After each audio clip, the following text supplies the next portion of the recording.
55 лет флагман энергетики Дальнего Востока, компания «Якутскэнерго», обеспечивает светом и теплом самый холодный населенный регион планеты – Республику Саха-Якутия.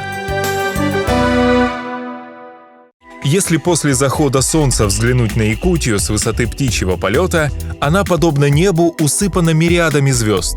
Это огни городов и поселков, рассыпанных по всей территории нашей необъятной республики. Это сияние севера – дело рук стражей тепла и света, якутских теплоэнергетиков. Теплоэнергосервис – устойчивая, крепкая компания, которая на сегодня работает и будет работать.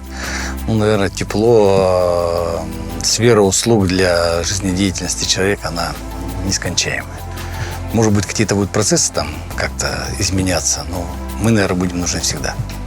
30 лет назад теплоэнергетика ассоциировалась с кочегаром, который лопатой грузит уголь в котел. Сейчас, по прошествии лет, это оператор котлоагрегатов, который следит за параметрами работы оборудования без ручного труда. Мы ежегодно в рамках исполнения инвестиционной программы строим котельные, тепловые сети, реконструируем существующие объекты, тем самым приносим тепло в дом людям. За последние 10 лет произведен колоссальный объем работы.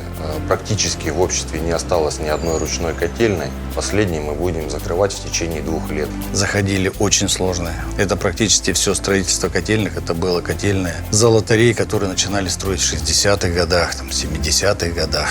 Ручные котельные, старые. Приходилось даже иногда спасать поселение.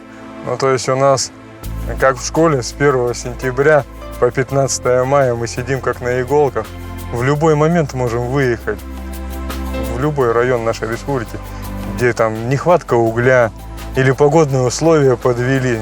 Снег выпал, уголь намочило, все, он не горит, и у нас начинаются действительно проблемы. Поначалу это сложно все было, сейчас уже спустя почти 10 лет работы теплоэнергетики, думаю, что для меня другой профессии не будет точно. Энергетика – это какой-то такой заряд мощной энергии. Каждодневные задачи, требующие неотложных решений, как долгосрочные, так и краткосрочные. И то, как эти задачи решаются, и определяет успешность нашего отдела. Моим первым делом было строительство котельной в поселке Ленинский и инженерных сетей с целью закрытия 4 морально устаревших котельных. Это была моя первая командировка в этот поселок.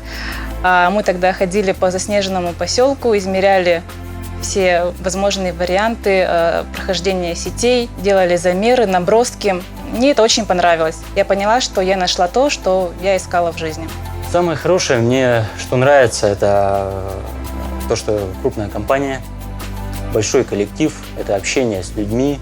Я горжусь своей работой, я горжусь работой в энергетической именно отрасли, так как это основополагающая промышленность. Без тепловой энергии, без электрической энергии производство бы просто не могло существовать. Есть кому работать. Воспитываем чувство гордости за свое родное предприятие.